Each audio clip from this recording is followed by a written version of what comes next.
கர்நாடகாவில் வந்து பார்த்தீங்கன்னா பஸ் ஸ்டாண்டு இடத்துலயே ஒரு பொம்பளை பொண்ணை வந்து கழுத்துல போட்டு குத்தி மூஞ்சில வெட்டி இருக்கிறாங்க. உயிர் இறந்துருச்சு அந்த பொண்ணு.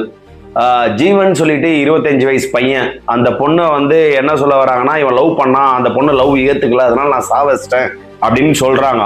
ஆனா ஒரு வேளை இவங்க 2 பேரும் ஒன்னா லவ் பண்ணிருக்கலாம். லவ் பண்ணி வேணான்னு சொல்லிட்டு அந்த பொண்ணு சொல்லியிருக்கலாம், இல்ல இவன் மேல தப்பு இருக்கலாம், இல்ல பொண்ணு மேல தப்பு இருக்கலாம். அவங்க மொத்தம் 2 பேரும் வேணான்னு சொல்லிட்டீங்கல்ல, அவங்க வேலையை பார்த்துட்டு போயிருக்கலாம்ல. இப்ப இது போல பண்ணி சாவச்சதுனால அவன் வீடியோ எல்லாம் இன்ஸ்டாகிராம் பேஸ்புக்னு சொல்லிட்டு வந்துருச்சு. இன்னைக்கு அவன் லைஃப் போச்சு இல்ல. நான் தெரியாம கேட்கிறேன், இந்த பையனால அந்த பொண்ணு உயிரும் போச்சு. அதுக்கு அந்த பொண்ணு நினைச்சு வேற யாருனாச்சும் கல்யாணம் பண்ணி சந்தோஷமா இருக்கணும்னு சொல்லிட்டு விட்டுட்டு இருக்க வேண்டியதானே. இன்னைக்கு இந்த பையனால இவங்க அப்பா அம்மாக்கு அசிங்கம். இவங்க அப்பா அம்மா வெளில தலை காட்ட முடியாது. எங்க போனாலும் தங்கச்சி அக்கான்னு ஒருத்தர் இருந்தாங்கன்னா, உங்க அண்ணன் இப்படி பண்ணிட்டான், உங்க அண்ணன் இப்படி செஞ்சுட்டான், இன்னைக்கு அவங்க ஒரு குடும்பத்துக்கே ஒரு மார்க் முத்திர குத்துன போல ஆயிடுச்சு. இது தேவையா? தயவு செஞ்சு சொல்றேன், லவ் மட்டும் வாழ்க்கை இல்ல, வாழ்க்கையில இன்னும் எவ்வளவு இருக்குது லட்சியங்கள்லாம். அந்த லட்சியத்தை கொஞ்சம் யோசிங்க. லவ் பண்ணி ஒரு பொண்ணு வேணான்னு சொல்றா, தயவு செஞ்சு கையெத்து கும்பிட்டுட்டு பையனும் பொண்ணும் சரி வேணாம் இருக்கட்டும் அப்படின்னு சொல்லிட்டு ஒதுங்கிடுங்க.